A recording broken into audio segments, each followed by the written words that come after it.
Lijepi pozdrav svima! U ovoj lekciji pojasnit ćemo zbrajanje i oduzimanje racionalnih brojeva i to u slučaju kad imamo samo dva broja. A u idućoj lekciji pojasnit ćemo zbrajanje i oduzimanje više racionalnih brojeva.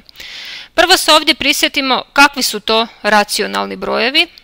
Pa racionalni brojevi su razlomci i svi oni brojevi koje možemo pretvoriti u razlomke. A koji su to brojevi koje možemo pretvoriti u razlomke? Pa to su svi brojevi koje smo upoznali do 6. razreda, dakle prirodni, cijeli, decimalni brojevi i mješoviti brojevi. Dakle, u ovoj lekciji ćemo zbrajati i oduzimati takve brojeve. S tim da u racionalne brojeve spadaju i negativni svi ti brojevi koje smo nabrojali. Dakle, mogu biti i negativni razlomci i negativni decimalni brojevi i tako dalje. S pozitivnim razlomcima i decimalnim brojevima smo naučili već prije računati, a sad ćemo vidjeti što kad nam se pojavljuju i negativni. I sad još da razjasnimo zašto je ova riječ oduzimanje ovdje došla u zagradu. Pa to ima veze s onim što smo spominjali u prošloj cjelini, dakle u cjelini cijeli brojevi. Tamo smo rekli da kada se između brojeva nalazi minus, tada možemo reći da je to oduzimanje, kao što i inače kažemo, ali možemo reći i da se tad radi o zbrajanju. Naime, ispred tog minusa mogu ubaciti plus, pa se onda vidi da zapravo imamo zbrajanje. Dakle, zbog toga je ova riječ oduzimanje u zagradi, jer zapravo ću i to kad je minus između brojeva, i to ću zvati zbrajanjem. Pa da vidimo što ćemo naučiti u ovoj lekciji. Budući da je lekcija dugačka, idemo vidjeti koji je njen sadržaj, pa ako trebate samo neki dio da si premotate video na taj dio. Dakle, u ovoj lekciji naučit ćemo prvo, kako to da za oduzimanje racionalnih brojeva možemo reći da je zbrajanje. Dakle, to je ovo što sam i malo prije pričala. Drugo, kako zbrajamo razlomke s prirodnim, mješovitim i decimalnim brojevima i to u jednostavnijim slučajevima. Evo, na primjer, minus 3/8 minus 5/6, minus 2,1 polovina plus 0,7 i tako dalje. Treće, naučit ćemo kako zbrajamo decimalne brojeve, na primjer minus 2,91 plus 5,3, minus 4,17 minus 2,8 i tako dalje, s tim da ćemo ovdje računati baš s decimalnim brojevima, znači nećemo pretvarati u razlomke. I četvrto, upoznat ćemo se sa složenijim slučajevima iz zbrajanja racionalnih brojeva. Ovdje je složenije to što imamo puno ovih minusa i pluseva koje treba srediti. Pa evo ovaj prvi zadatak glasi minus 3 kroz minus 8 minus plus 5 kroz 6. Drugi primjer je minus 2,1 polovina plus minus 0,7. Dakle, tu ćemo se baš uhvatiti u koštac sa takvim složenim slučajevima. Pa krenimo redom. Krenimo od ovog prvog. Dakle, prvo idemo pojasniti kako to da za oduzimanje racionalnih brojeva možemo reći da je zbrajanje. Od prije znamo, u slučaju kad imamo cijele brojeve, evo kad njih oduzimamo, 3 minus 7, u prošloj lekciji rekli smo da je to oduzimanje, ali ujedno da možemo reći i da je ovdje zbrajanje. Kako to? Znači, gdje se ovdje skriva plus? Nadam se da znate odgovor na to pitanje. Plus se skriva ispred ovog minusa. Znači, tu mogu ubaciti plus, pa ću imati 3 plus minus 7. I rješenje ovog desnog zadatka jednako je rješenju lijevog zadatka. A to znači da smo ovo oduzimanje napisali kao zbrajanje. Koji su se brojevi tu oduzimali? Oduzimali su se 3 i 7 ili minus 7? 3 i 7. Zašto 7, a ne minus 7? Pa zato što kad kažem oduzimanje, onda gledam ovaj minus. Taj minus mi znači oduzimanje. I koji se brojevi oduzimaju? Pa oni koji pišu prije tog minusa i poslije tog minusa. Prije minusa je 3, a poslije minusa je 7. Znači 3 i 7. A kad se pitam koji se brojevi zbrajaju, onda moram uočiti taj plus, jer sam rekla zbrajaju, znači plus označava zbrajanje, i koji se brojevi zbrajaju, čitam prije plusa i poslije plusa. Znači zbrajaju se 3 i minus 7. Njih vidim i ovdje. Kad pitam koji se brojevi zbrajaju, zamišljam taj plus i onda čitam 3 i minus 7. Znači njih vidim i ovdje. A isto vrijedi i za oduzimanje racionalnih brojeva. Na primjer, ako imam 6/7 minus 0,2, Budući da je tu minus, reći ću da je to oduzimanje, ali slično kao i gore mogu reći da je tu zapravo i zbrajanje racionalnih brojeva. Pa gdje mogu nagurati taj plus, odnosno gdje se on skriva? Pa skriva se ispred ovog minusa, dakle tu. I koji ću onda zadatak dobiti s desne strane? Recite ga vi. Dobivamo 6/7 plus minus 0,2. Zašto ide ova zagrada? Pa zato što su plus i minus jedan za drugim, pa ih moram razdvojiti tako da ovaj drugi broj stavim u zagradu. To smo naučili još u svijetu cijelih brojeva, a isto vrijedi i ovdje dalje. Dakle, ovdje zbrajamo koje brojeve? 6/7 i minus 0,2. Stoga ćemo i kad je između racionalnih brojeva minus reći da se radi o zbrajanju. Na primjer, 6/7 minus 0,2 je zbrajanje brojeva kojih? Ajde, zaustavite video pa recite koji brojevi se ovdje zbrajaju. Pazite na predznake. Nadam se da ste dobro rekli, zbrajaju se 6/7 i minus 0,2. Zašto sam sad rekla taj minus? Zato što sam pitala koji brojevi se zbrajaju. Zbrajanje se označava sa plusom, sjetim se gdje je plus, tu je, i čitam što je prije plusa, što je poslije plusa. Znači prije plusa je 6/7, a poslije minus 0,2. Znači zbrajaju se ova dva broja. Evo, time smo pojasnili kako to da za oduzimanje racionalnih brojeva možemo reći da je to zbrajanje. Idemo na drugi dio lekcije. Drugi dio lekcije je zbrajanje racionalnih brojeva u jednostavnijim slučajevima. Pa krenimo s prvim primjerom. Evo, prvi primjer pod A nam je minus 3/8 minus 5/6. Pa razlomke smo zbrajali i oduzimali još na početku 6. razreda. Zapravo isti postupak ide i ovdje, samo sad moramo paziti na to što imamo još i dodatne minuse. Znači moramo paziti kako s tim predznacima računamo. Pa kako smo učili ono prije da se zbrajaju i oduzimaju razlomci? Učili smo da prvo trebamo napraviti dugačku razlomačku crtu, a zatim tražimo zajednički nazivnik. Zajedničkih nazivnika ima više, a mi tražimo onaj koji je najmanji zajednički nazivnik jer će nam s tim biti najlakše računati. Lakše je računati s manjim brojevima nego s većima. Kako se nađe najmanji zajednički nazivnik? Evo, u ovom prvom primjeru ću to detaljno ponoviti, a u idućim primjerima ćemo malo brže. Dakle, taj najmanji zajednički nazivnik je zapravo najmanji zajednički višekratnik brojeva 8 i 6. Znači, nazivnika koje imamo u ova prva dva broja. Kako se nađe najmanji zajednički višekratnik dvaju brojeva? Pa tako da od ova dva broja prvo pogledam koji je veći. Veći je 8.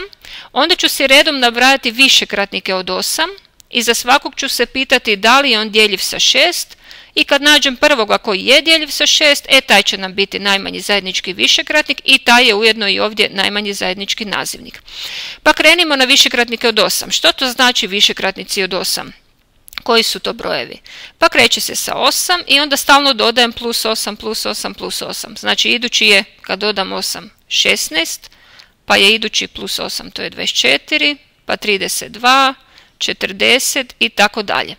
I sad idemo redom po njima, dakle svi oni su djeljivi s 8, a nas zanima koji od njih je djeljiv i sa 6. Tražimo prvi koji je djeljiv i sa 6. Pa ajmo krenuti od 8. Da li je 8 djeljiv sa 6? Nije, imamo ostatak kod dijeljenja, znači on nije dobar. 16. Da li je 16 djeljiv sa 6? Nije i on ima ostatak. Onda 24. Da li je 24 djeljiv sa 6? Je, to je pravi. Znači to je najmanji zajednički višekratnik, a ujedno nam je on i najmanji zajednički nazivnik. Sad kad sam našla taj najmanji zajednički nazivnik, ja inače ovaj postupak dolje neću zapisivati. Sad sam ga u prvom primjeru zapisala da ga se prisjetimo, inače ćemo to napamet raditi. Kad smo našli najmanji zajednički nazivnik, kako sad nađem brojnike? Pa na sljedeći način. Pitam se s čim moram množiti 8 da dobijem 24, s tim istim brojem pomnožim i ovaj minus 3 i zapišem koji broj tu gore ide. No umjesto da se pitam s čim se množi 8 da dobijem 24, a tu je inače odgovor 3, znači umjesto tog pitanja lakše mi je računati 24 podijeljeno s 8. To je isto 3. Znači računam 24 podijeljeno s 8 je 3 i onda 3 puta minus 3. 3 puta minus 3 je minus 9. Ili mogu reći 3 puta 3 je 9, a ovaj minus se prepisuje. Zatim prepišemo ovaj drugi minus i sad isti račun radim sa drugim razlomkom. Što smo rekli? Rekli smo da ovaj 24 podijelimo s donjim pa puta gornji. Znači 24 podijeljeno sa 6 je 4, 4 puta 5 je 20. I sad je to jednako i sad to treba izračunati. E sad pazite kako se ovo gore računa. To do sad nismo susretali u razlomcima. Dakle, gore ima minus 9 minus 20. To smo učili u prošloj lekciji. Rekli smo to je zbrajanje brojeva jednakih predznaka, pa nam pravilo kaže da predznak prepišemo, znači minus, i apsolutne vrijednosti što? Zbrojimo. Znači 20 plus 9 je 29. Znači gore je rezultat minus 29. Oni koji znaju odmah da je minus 9 minus 20 jednako minus 29, znači ko to odmah zna napamet, još i bolje. Odmah to napišete, ne morate ni objašnjavati pravilo. A dolje ćemo nazivnik prepisati, znači dolje ide 24. Ovdje bih vas još upozorila da mnogi učenici na ovom mjestu krivo kažu minus i minus daju plus. To kao što vidimo nije ni istina, ovdje smo dobili minus. Zašto minus i minus ovdje ne daju plus? Ili idemo se prisjetiti kada minus i minus daju plus. Pa minus i minus daju plus samo kod množenja i dijeljenja. Znači ako u zadatku imate množenje ili dijeljenje, tada minus i minus daju plus. Ali ovdje nema množenja i dijeljenja, znači što je onda ovdje? Kad je minus između, rekli smo to je zbrajanje, i to zbrajanje brojeva jednakih predznaka ili različitih predznaka. Ta dva pravila imamo. Ovdje je zbrajanje brojeva jednakih predznaka i pravilo kaže predznak prepiši i apsolutne vrijednosti zbroji. No dobro, idemo sad dalje. Ovdje možemo li rezultat srediti? Pa možemo. Čim je brojnik veći od nazivnika, automatski morate ići to podijeliti. Znači uvijek oko mora vidjeti ako je brojnik veći od nazivnika, to se mora uočiti i to idemo dalje srediti. Prvo ću minus prepisati, ne ga zaboraviti. I sad 29 podijeljeno s 24 ili koliko puta 24 ide u 29, ide jedan put, da vidimo ostatak. 1 puta 24 je 24, do 29 je 5. I dolje nazivnik prepišem 24. Sad još pogledam da li se 5 kroz 24 može kratiti, a to se ovdje ne može, znači došli smo do rješenja. Rješenje zadatka je minus 1,5 kroz 24. I time je ovaj zadatak riješen. Idemo na B zadatak, odnosno B primjer. 14 petina minus 6. Predlažem da sad zaustavite video i probate ovo sami riješiti, nije teško. Ako ste razumjeli gornji postupak, neće vam biti problem riješiti ni ovo. Ajmo, zaustavite video sad. Idemo sad ovo i zajedno riješiti. U prvoj cjelini kad smo učili razlomke, onda smo učili kako se zbrajaju ili oduzimaju razlomci i prirodni brojevi. Pa rekli smo prvo ćemo prirodan broj pretvoriti u razlomak, a to se radi na vrlo jednostavan način, tako da šestici jednostavno dopišem kroz 1. I to dopisujem tanko. Zašto tanko? Jer ako napišem debelo, onda će izgledati da je to bilo zadano u zadatku, a onda je pitanje na kojoj visini smo to onda zapisali. Razlomačka crta bi morala biti tu, na visini sa minusom. Znači po ovom tankom se vidi da to nije bilo zadano, znači to je naknadno zapisivano i zato to nije na dobroj visini. No dobro, sad imamo dva razlomka i sad ćemo nastaviti kao i do sad. Radim dugačku razlomačku crtu i tražim najmanji zajednički nazivnik. Gledam 5 i 1, koji je od njih veći? Veći je 5, idemo nabrajati višekratnike od 5 i za svakog se pitamo da li je on djeljivi sa 1. Prvi višekratnik od 5 je 5, da li je 5 djeljiv s 1? Pa je. Zato tu ide 5.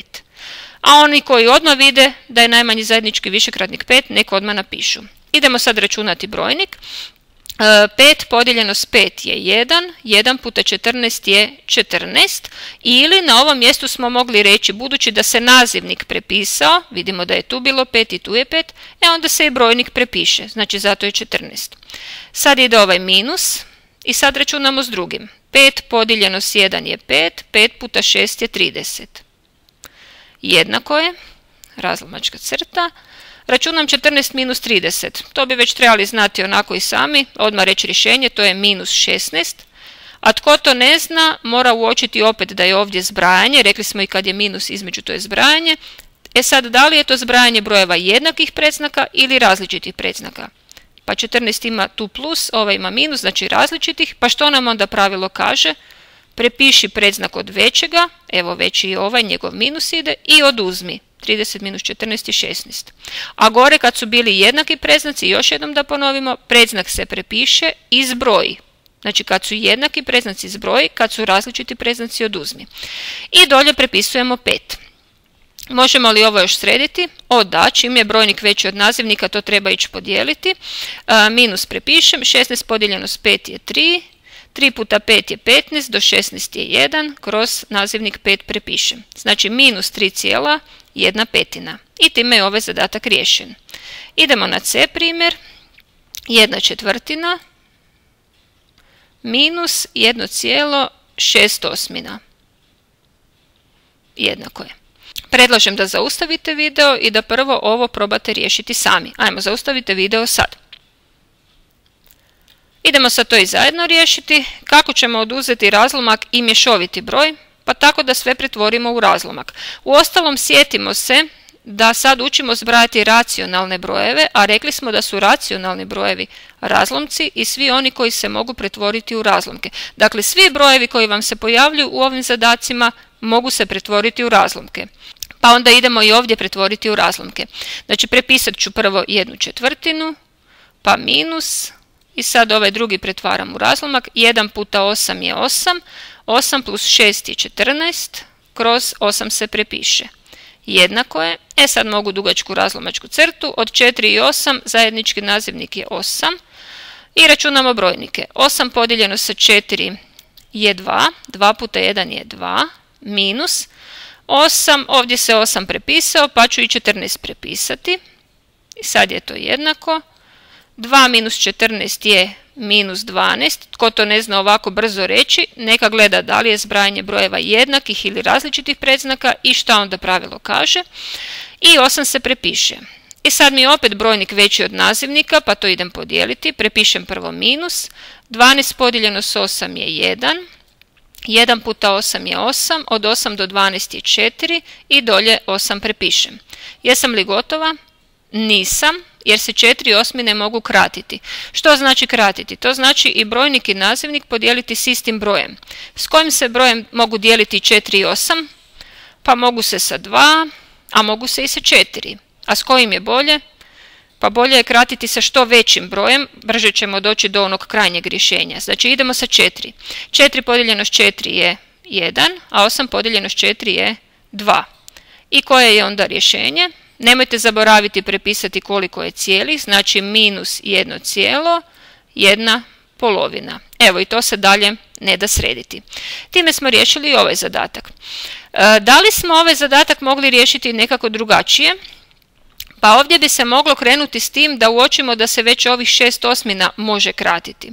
Znači, smjelo bi se čak i na početku pokratiti ovih 6/8, a zatim oduzeti one brojeve koje tada dobijemo i na kraju ćemo opet doći do ovog istog rješenja. Ako želite, zaustavite video pa probajte tako. Idemo na D zadatak. U D zadatku ćemo imati i decimalne brojeve. Prvo imamo minus 1,1/3, pa minus 1,07. Jednako je. Predlažem da zaustavite video pa probate opet sami. Ajmo, zaustavite ga sad. Idemo sad ovo i zajedno riješiti. Naravno, budući da imamo različite vrste brojeva, mješoviti broj i decimalni broj, idemo ih pretvoriti u ono u što se svi racionalni brojevi mogu pretvoriti, a to su razlomci. Znači idemo pretvoriti u razlomke. Ovaj prvi minus ću prepisati i računam 1 puta 3 je 3 plus 1 je 4 kroz 3.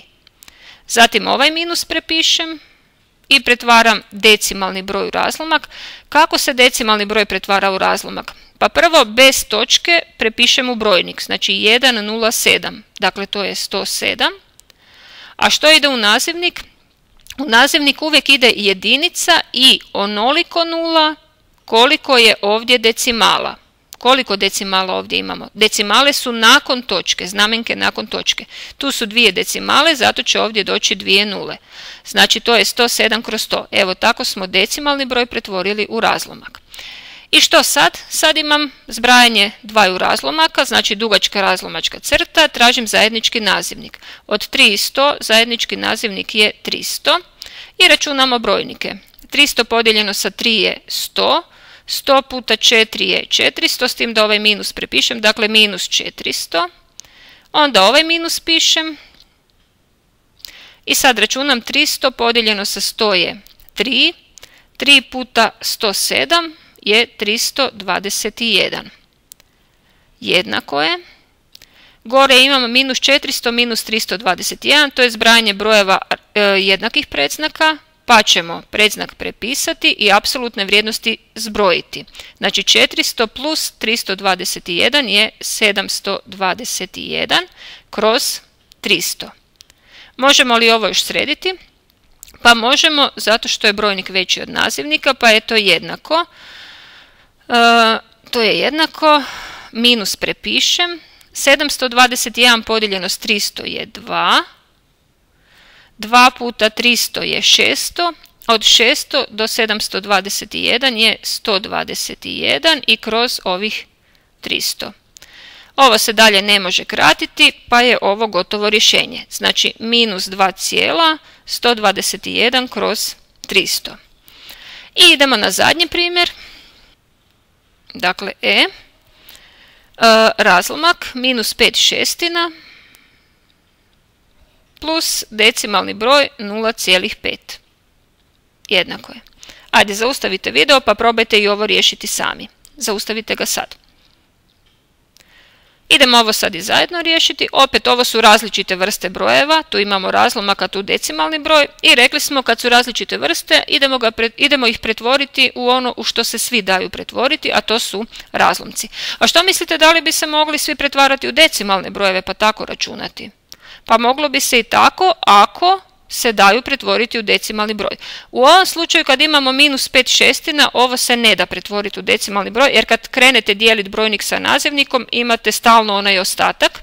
Dakle, to će se pretvoriti u beskonačni periodički decimalni broj i onda ne možete preko decimalnih brojeva. Idemo dakle pretvoriti u razlomke. Ovaj prvi ću prepisati jer taj već je razlomak, znači minus 5/6 plus, a 0,5 koji je to razlomak? Ovo možete na dva načina. Mogu napisati kao 5/10, jer prepišem ovo bez točke u brojnik, to je 5, a dolje ide 10 jer je jedna decimala.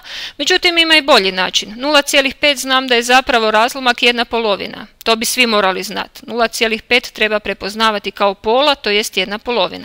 Ja ću sad to riješiti prvo na taj način da tu napišem 1/2, a onda ću riješiti pomoću onih 5/10 da vidim jel će biti isto.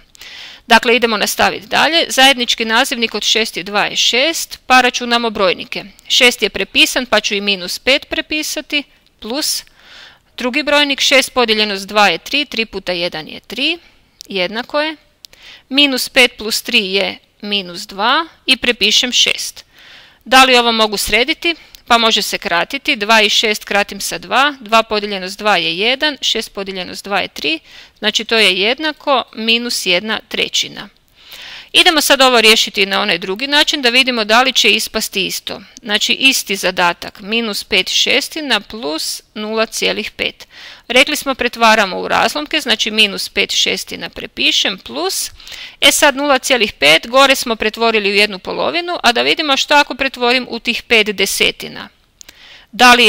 Da li će ispasti isto? Pa da vidimo, koji će sad biti zajednički nazivnik? Od 6 i 10 bit će 30.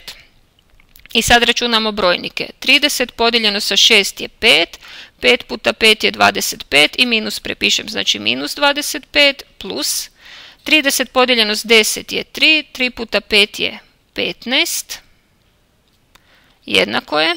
Minus 25 plus 15 je, to je zbrajanje brojeva različitih predznaka, pa ide predznak od većeg, to je minus i oduzmem. 25 minus 15 je 10 kroz 30.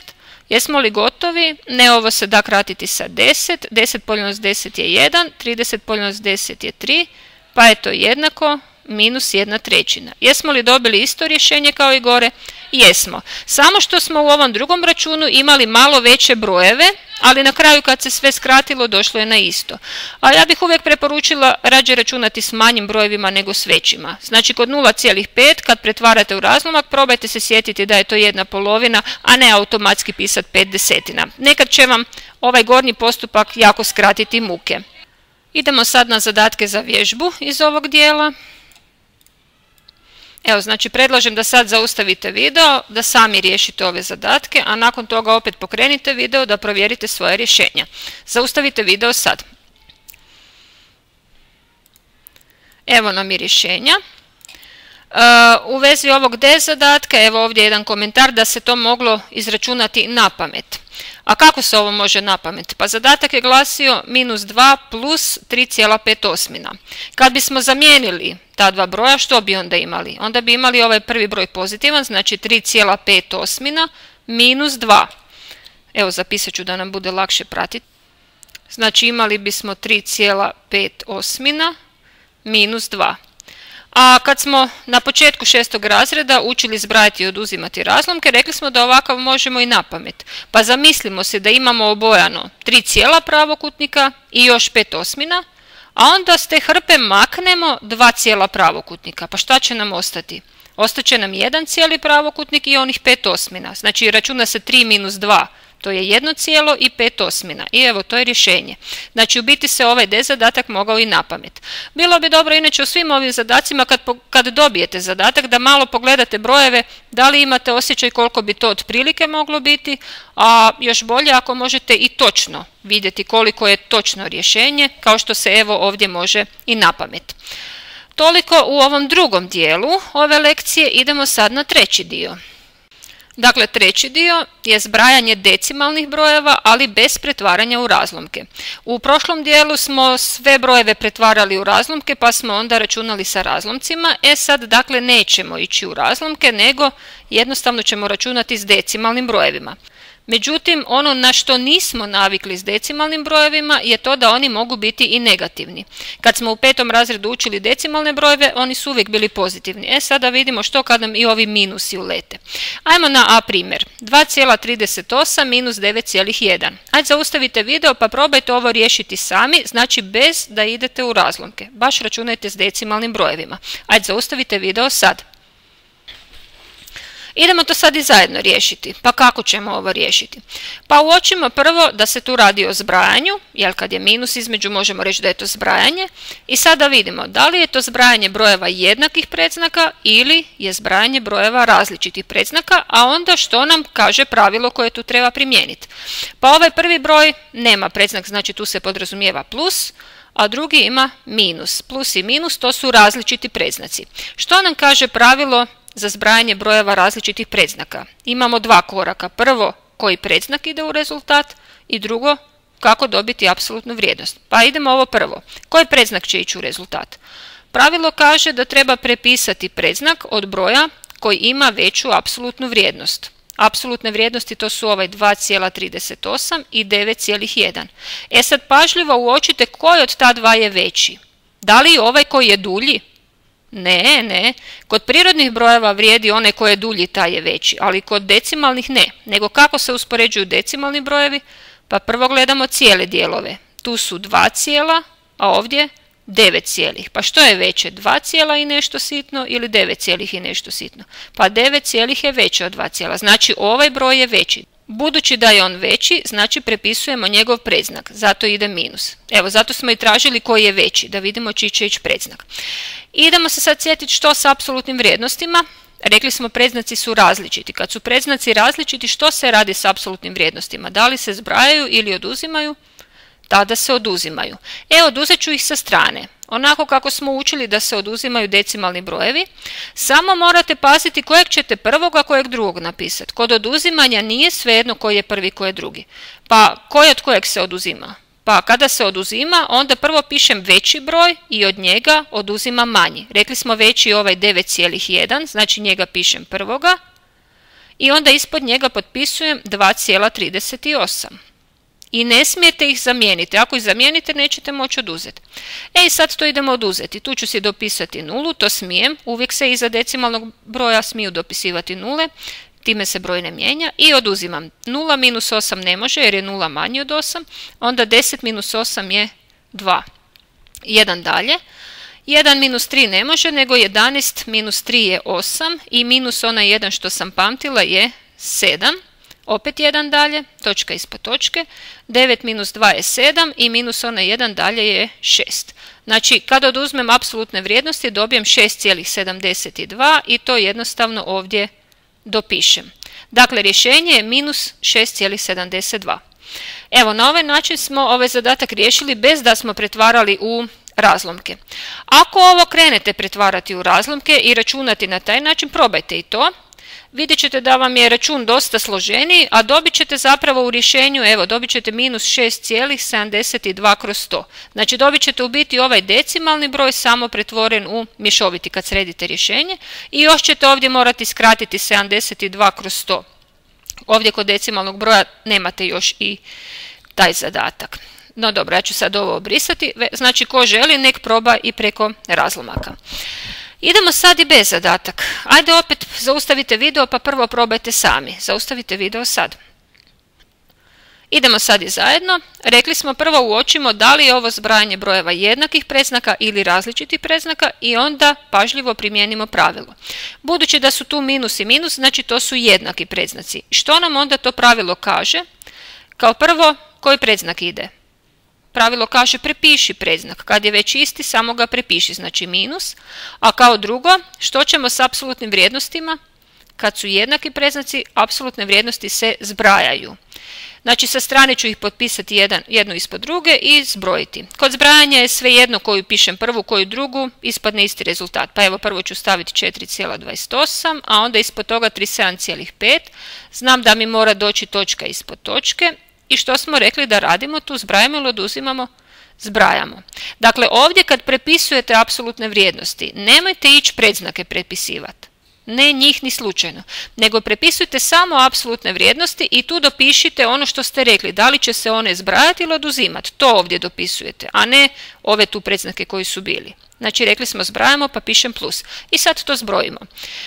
Tu mogu dopisati 0, 8 plus 0 je 8, 2 plus 5 je 7, ništa se ne pamti, točka ispod točki, 4 i 7 je 11, 1 dalje i 1 i 3 je 4. Znači, to je 41,78 i to ovdje prepišem. Znači, rekli smo predznak prepiši, to jesmo, i apsolutne vrijednosti zbroji, to jesmo. Znači, rezultat je minus 41,78. Ajmo na C zadatak. Opet zaustavite video pa probajte sami. Idemo sad i zajedno. Dakle, prvo uočimo da li je to zbrajanje brojeva jednakih ili različitih predznaka. Minus i plus, to je različitih. Što mi onda pravilo kaže? Pravilo kaže prepiši predznak od većega. Pa da vidimo koji je veći. Da bih usporedila, gledam cijele dijelove. Tu je 2 cijela, a ovdje je 9 cijelih. Što je veće? Pa 9 cijelih je veće od 2 cijela, znači 9 je veći i ide njegov plus, ali plus se ne piše. Znači nikakav predznak ne pišem. Idemo na apsolutne vrijednosti. Što ću s njima? Kad su različiti predznaci, apsolutne vrijednosti se oduzimaju. Kod oduzimanja prvo moram napisati veću. Koji je broj veći? Pa veći je 9. Iza cijelog broja mogu i točku staviti da mi bude lakše potpisati točku po točku i tada ide ovaj manji broj, znači 2,4. I što sam rekla, što s njima moram napraviti? Moram ih oduzeti. Tu ću si dopisati 0 i sad 0 minus 4 ne može, nego 10 minus 4 je 6, 1 dalje, točka ispod točke, 9 minus 2 je 7 i minus 1 je 6. Dakle, 6,6 i to je to. Još jednom, predznak je išao od većega, to je plus, to ne pišem i evo kad sam oduzela to je 6,6. I D zadatak, opet predlažem da zaustavite video pa prvo probajte riješiti sami. Idemo sad i zajedno. Ovdje su predznaci jednaki, a kad su predznaci jednaki pravilo mi kaže prepiši predznak i zbroji. Idemo zbrojiti, kod zbrajanja je svejedno koji ću prvi napisati pa idem redom. 8,23 i drugi je 14,57. Rekli smo da ćemo zbrajati. 3 i 7 je 10, 0 pišem 1 dalje, 2 i 5 je 7 i 1 je 8. Točka ispod točke, ništa tu nisam pamtila. 8 i 4 je 12, 2 pišem 1 dalje, 1 i 1 je 2. Rješenje je 22,80. Hoću li to prepisati ovdje? Pa neću baš tako. Zašto? Pa kad vidim nulu na zadnjoj decimali, sjetim se da se ta nula treba maknuti. Znači nju neću prepisati, nego 22,8. Znači treba malo urediti to rješenje ako se može. I evo, time smo riješili ovaj zadatak, znači rezultat je minus 22,8. Možemo na zadatke za vježbu. Evo, ako ste raspoloženi za još sličnih zadataka, dakle sad zaustavite video, riješite ove zadatke, a nakon toga pokrenite video da provjerite svoje rješenja. Onda ćemo ići na četvrti dio ove lekcije. Zaustavite video sad. I evo nam rješenja. Evo, uz C i D zadatak je napomena da smo to mogli riješiti na pamet. Kako smo mogli C zadatak na pamet? Evo, imamo zadatak 45 minus 45,17. Prvo uočim da je to zbrajanje brojeva kakvih predznaka? Različitih, pa ide predznak od većeg. Koji je veći? Ovaj je veći, zato ide minus. A nakon toga što ću s apsolutnim vrijednostima? Oduzet ću ih. Da li ovo mogu na pamet oduzeti? Veća je ovih 45,17, pa od toga oduzimam 45, pa to mogu na pamet. Vrlo jednostavno, 45 i 45 se oduzme, ostane 0,17. I evo, to je rješenje. Dakle, minus 0,17. D zadatak isto se mogao na pamet. Različiti su predznaci, predznak ide od većeg, veći je 1, znači njegov plus ne pišem, i sad od većeg treba oduzeti manji. Da li mogu na pamet od 1 oduzeti 0,2? Pa mogu, to si na ravnalu zamislim. Imam 1 cm i idem lijevo za 2 mm. I kud ću doći? Doći ću do onog 8 mm, a to je 0,8. Kad smo učili računske operacije s decimalnim brojevima u 5. razredu, onda smo malo vježbali taj račun na pamet, pa to treba primijeniti. I evo još samo da komentiram E zadatak. Ovdje imamo zbrajanje više brojeva, ali svi imaju isti predznak, pa to možemo zbrojiti po pravilu za zbrajanje brojeva jednakih predznaka. Pravilo kaže predznak prepiši, to smo napravili, to je minus, i sve apsolutne vrijednosti zbroji. Znači sve smo ih lijepo potpisali, zbrojili, naravno sjetite se ovu nulu izbaciti na kraju, pa je to 12,2. Toliko u ovom dijelu, idemo na četvrti dio. I četvrti dio ove lekcije je zbrajanje racionalnih brojeva, ali imamo ovdje malo složenije slučajeve. Tu će biti neke igre sa plusićima i minusićima. Pa ajmo prvo nešto uočiti. Uočimo koji zadatak tu imamo lijevo, a koji desno, i negdje nešto baš nije u redu zapisano. Možete li otkriti što? Ajde, zaustavite video pa malo ovo pogledajte. Ajmo sad i zajedno. Lijevo imamo zbrajanje kojih brojeva? 3/4 i minus 2/7. Što ovdje nije u redu? Pa nije u redu to što su plus i minus jedan za drugim, a nema zagrade. Znači nije u redu to što nedostaje zagrada. Znači ovaj broj moram staviti u zagradu i sad je ovo u redu zapisano. Ajmo vidjeti desni zadatak. 3/4 plus minus 2/7. Ovdje opet imam plus minus. Što mislite, da li tu mora ići zagrada? Ovdje ne mora. Zašto ne mora? Pa zato što ovaj minus je u brojniku. Znači nije kao ovdje ispred razlomačke crte pa da su plus i minus zaista jedan za drugim, nego ova razlomačka crta je nekako razdvojila taj plus od ovog minusa. Znači ovdje zagrada ne treba ići. A da li su inače ovi zadaci jednaki? Pa imam 3/4 plus i 3/4 plus, a drugi broj je minus 2/7 i ovdje je minus 2/7. Znači u biti ovo su dva jednaka zadatka, samo su na malo drugačiji način zapisani, ali kad ćemo ih računati doći ćemo do istog rješenja. Idemo sad vidjeti kako se rješavaju takvi zadaci kad imamo te zavrzlame sa predznacima. Krenimo sa A primjerom. 5/9 plus minus 3/2. Zaustavite video pa probajte ovo prvo riješiti sami. Ajmo, zaustavite ga sad. Idemo sad i zajedno. Zadatak se može riješiti na više načina. Način koji ja najviše volim je da odmah ovdje odredim, znači da ne bih imala ovu zavrzlamu plus pa minus, ja volim ovdje odmah odlučiti što mogu pisati umjesto tog plusa i minusa. Da li to zajedno daje plus ili to zajedno daje minus. Što to zajedno daje? Pa plus i minus zajedno daju minus. Ili na drugi način mogu u ovom razlomku brojati minuse, pa paran broj minusa daje plus, a neparan broj minusa daje minus. Koliko tu minusa ima? 1 je minus, a 1 minus daje minus. Pritom plusevi ne utječu na to. Znači 1 minus daje minus i gotovo. I sad šta to znači? Pa to znači da sad mogu na jednostavniji način zapisati ovaj zadatak. Prvo 5/9 prepišem. A zatim ovdje umjesto da pišem taj plus i minus, evo rekla sam da to daje samo minus. Znači napisat ću si lijepo minus i 3/2. Znači ne prepisujem više ni ove zavrzlame plus minus da imam dva znakića, nego odlučila sam oni daju samo jedan znakić minus i prepišem apsolutnu vrijednost. I sad ovo mogu računati kako smo već i navikli, znači dugačka razlomačka crta, zajednički nazivnik je ovdje 18, 18 podijeljeno s 9 je 2, 2 puta 5 je 10, pa prepišem ovaj minus, 18 podijeljeno s 2 je 9, 9 puta 3 je 27, pa je to jednako, 10 minus 27 je minus 17 i kroz 18. I rješenje je minus 17 kroz 18. Ovaj se zadatak mogao na još jedan način riješiti, evo tu ću ga riješiti, znači prepisat ću ga, znači 5 devetina plus minus 3 polovine. Drugi način je da odmah krenemo na zajednički nazivnik, znači zajednički nazivnik je 18 i računamo brojnike. 18 podijeljeno s 9 je 2, 2 puta 5 je 10.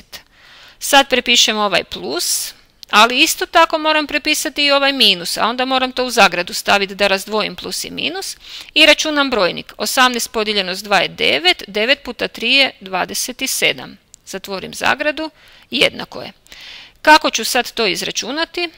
Pa kad računam ovaj izraz moram se riješiti zagrade, znači prepišem 10, plus mi kaže da ono iz zagrade samo prepišem, znači minus 27, ili mogu reći plus i minus daju minus, jedan minus daje minus i ovdje prepišem 18. I sad računam 10 minus 27, a uočite da sam i tu imala 10 minus 27, znači došli smo na isto i 10 minus 27 je minus 17 kroz 18. Znači došli smo do istog rješenja. Znači može se na bilo koji od ova dva načina računati. Ja više volim ovaj prvi jer nekako brže vodi do rješenja i ne moram onda pisati ove zagrade. Ovo ću sad obrisati. Idemo na B primjer. Opet zaustavite video i probajte prvo ovo riješiti sami. Ajmo, zaustavite ga sad. Idemo sad i zajedno. Naravno, idemo se prvo ove razlomke na lijep način zapisati da nemaju toliko tih pluseva minusa koje čega po sebi. Kako ću prvi razlomak zapisati? Pa dva minusa daju plus, plus ne moram pisati, znači samo zapišem 2/5. Neću ovaj plus prepisati, nego ću gledati sveukupno što mi sve ovo iz drugog razlomka daje. Imam plus i minus, to daje minus, ili mogu reći sveukupno je tu jedan minus, a jedan minus daje minus. I onda samo prepišem apsolutnu vrijednost, znači 7/4. Ne više minus prepisivati, njega smo već brojali i stavili tu. I sad ovo idemo zbrajati dalje, znači dugačka razlomačka crta, zajednički nazivnik je 20, 20 podijeljeno s 5 je 4, 4 puta 2 8, minus 20 podijeljeno s 4 je 5, 5 puta 7 je 35. Sad 8 minus 35 je minus 27, ko to ne zna ovako brzo, neka razmišlja o pravilima koje se koristi kako se to računa, kroz 20. Brojnik je veći od nazivnika, znači automatski idemo to podijeliti, minus prepišem, 27 podijeljeno s 20 je 1, 1 puta 20 je 20, do 27 je 7 kroz 20. Ovo se ne da kratiti, znači riješili smo zadatak. Idemo na C, zaustavite video pa probajte sami. Idemo i zajedno. Nadam se da znate što tu treba. Evo imamo decimalni broj i razlomak. Rekli smo kad imamo više vrsta brojeva sve pretvaramo u razlomke i još ću usput i predznake sređivati. Ovaj prvi, znači minus prepišem i to je 6 kroz 10. Zašto 6 kroz 10? Kao prvo bez točke prepisujem u brojnik. Kad maknem točku to je 0,6, odnosno to je broj 6, a dolje ide jedinica i onoliko nula koliko je tu decimala. Tu je samo jedna decimala pa tu ide jedna nula, zato je ovdje 10. Time sam ovaj decimalni broj pretvorila u razlomak, a ovo dalje, pa tu ću si srediti, ova dva minusa daju plus. A možete i reći da minus ispred zagrade mijenja predznak onom u zagradi, pa se ovaj promijeni u plus. Može i na taj način, uglavnom tu dobivam plus i prepišem 5/6. Jednako je. I sad ide dugačka razlomačka crta, od 10 i 6 zajednički nazivnik je 30, 30 podijeljeno s 10 je 3, 3 puta 6 je 18 i prepišem minus, znači minus 18 plus 30 podijeljeno sa 6 je 5, 5 puta 5 je 25. Jednako je. Minus 18 plus 25 je isto što i 25 minus 18, to je 7 kroz 30. Ovo se ne da pretvarati u mješoviti broj, ne da se ni kratiti, znači gotov zadatak. I zadnji D zadatak, ajmo zaustavite video pa riješite sami. Idemo i zajedno, prvo ćemo malo srediti te brojeve. Ovaj prvi razlomak ima 3 minusa, a 3 minusa daju minus, dalje prepišemo ovih 3 kroz 15. Znači umjesto 3 minusa samo 1 minus. Dalje tu imam plus i minus daje minus i ovo pretvaram u razlomak. 1 puta 5 je 5, plus 2 je 7 kroz 5. Jednako je dugačka razlomačka crta, od 15 i 5 zajednički nazivnik je 15. Ovaj prvi, ako se 15 prepisao, onda i minus 3 prepišem. Dalje prepisujem ovaj drugi minus i ovdje 15 podijeljeno s 5 je 3, 3 puta 7 je 21. Jednako je, minus 3 minus 21 je minus 24 kroz 15. Brojnik je veći od nazivnika pa idemo u mješoviti broj. To je jednako, minus prepišem, 24 podijeljeno s 15 ili koliko puta 15 ide u 24 ide 1 put. 1 puta 15 je 15, od 15 do 24 je 9 i dolje nazivnik 15 prepišem. Jesam li time gotova? Nisam, jer se 9 i 15 može kratiti s kojim brojem? Sa 3. 9 podijeljeno s 3 je 3, a 15 podijeljeno s 3 je 5. Da li se 3 i 5 još mogu kratiti? Ne mogu. Znači rješenje je minus 1 cijelo i 3/5. Time smo riješili i ovaj zadatak i evo nam još zadataka za vježbu. Dakle, zaustavite video, riješite ove zadatke, a nakon toga pokrenite video da provjerite svoje rješenja. Zaustavite video sad. I evo nam rješenja. Nadam se da ste sve točno riješili i da ste dobro savladali zbrajanje i oduzimanje racionalnih brojeva u slučaju kad imamo dva broja. U idućoj lekciji ćemo rješavati slične zadatke, samo što ćemo u njima imati više brojeva. Lijepi pozdrav svima!